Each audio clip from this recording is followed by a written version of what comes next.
Θα μιλήσουμε για μια θεραπεία που ήδη έχουμε αναφέρει, τα ακουστικά κύματα, για να πούμε πώς πρακτικά αυτή η θεραπεία μπορεί να γίνει.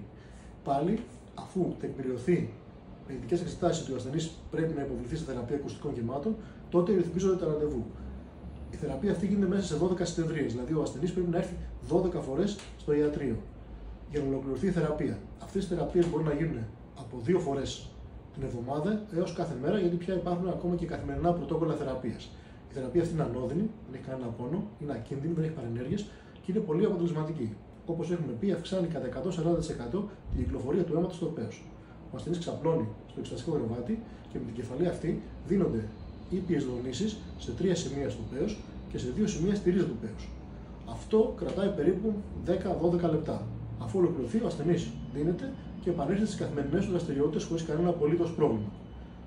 Και ρυθμίζει το επόμενο ραντεβού έτσι ώστε να ολοκληρωθούν αυτές τις 12 θεραπείες και να έχουμε το επιθυμητό αποτέλεσμα που θέλουμε για να αντιμετωπίσουμε τα προβλήματα αυτά της στήσης.